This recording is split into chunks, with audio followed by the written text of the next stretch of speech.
Hi, I'm Jason Rink with the Ohio Freedom Alliance Education Director. The Ohio Freedom Alliance is a grassroots organization dedicated to education and activism for essentially freedom and liberty in Ohio. And tonight we have Harold Thomas again. This is our second part of a discussion that we're having on states' rights and state sovereignty.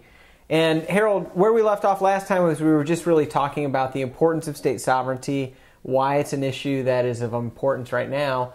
What we want to talk about right now is what's happened over history of the last 200 years where the federal government has been able to erode some of those powers and some of those rights that the states have had. What are some of the specific things that the federal government has done? All right. Perhaps we should begin with a definition of sovereignty. The definition of sovereignty in the dictionary is supreme power, especially over a body politic, freedom from external control or autonomy, and controlling influence. All of these definitions apply to political sovereignty. State sovereignty is an essential right that was given to us as a fundamental right of Americans, not by government, but as a natural right given by God Himself.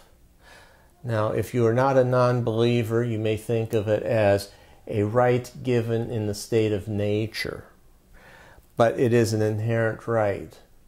Under natural law, all persons are free and independent. So this idea that the government can't bestow rights upon people, that's something that we have with our humanity, and once we give the federal government or any government the power to bestow rights, we also are really giving them the power to take those rights away. Exactly.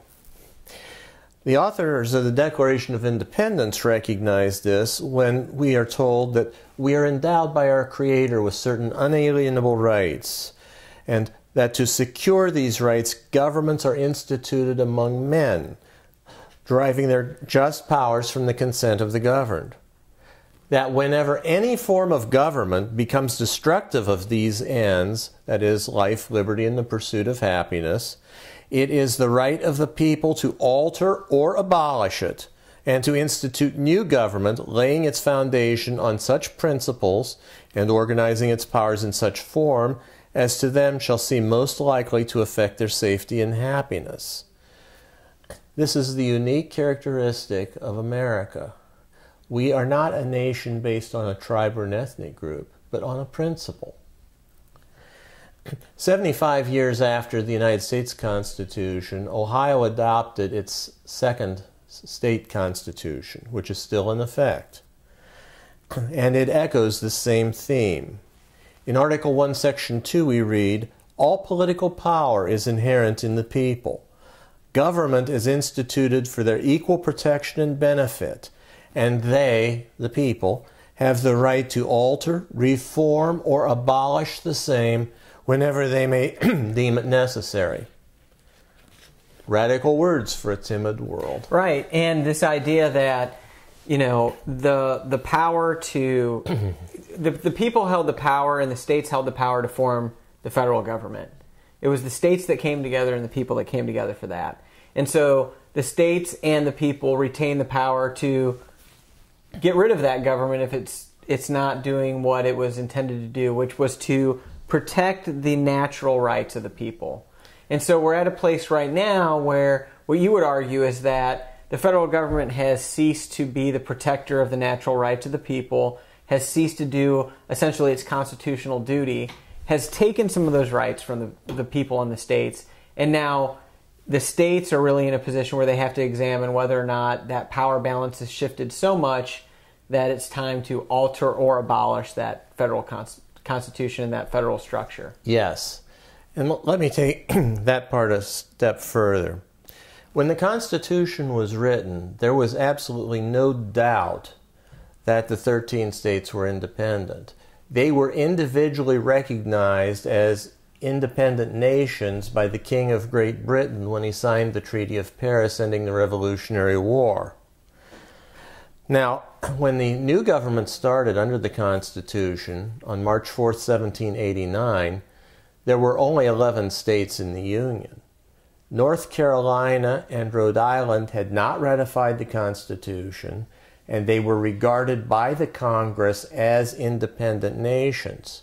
So much so that when Congress notified the legislatures of North Carolina and Rhode Island that they would start imposing a tariff, those two states found it expedient to join the Union. The Federalist Papers gives a clear intent of the founders because they were used to gain support for the Constitution after it was debated in the states. This statement by James Madison in the Federalist number 39 directly refutes the commonly assumed argument, which began with Abraham Lincoln, that the Constitution was a compact between the people and the federal government instead of between the states and the federal government. Madison wrote, "It appears on one hand that the Constitution is to be founded on the assent and ratification of the people of America, given by deputies elected for the special purpose. But on the other hand, that this assent and ratification is to be given by the people not as individuals composing one entire nation, but as composing the distinct and independent states to which they respectively belong. It is to be the assent and ratification of the several states derived from the supreme authority in each state, the authority of the people themselves. The act, therefore, establishing the Constitution will not be a national, but a federal act." And keep in mind that during the debates on the ratification of the Constitution, there was fierce opposition from anti-federalists who thought that the writers of the Constitution had created a monster. Can you define or differentiate this idea of a national between a federal government? Because I think that I think those words are used interchangeably, and this nation was established with a federal government, not a national government. What would be the difference between that? Political scientists would refer to a national government as a unitary government. A unitary government elects or maintains a single administration which has power over the entire country. That is, subdivisions of a unitary state are mere administrative subdivisions of the national government.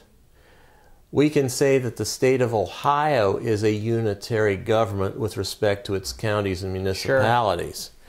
But a federal government is made up of distinguished states, not mere subdivisions, but separate states, which have chosen to delegate certain powers under the Constitution to a federal government.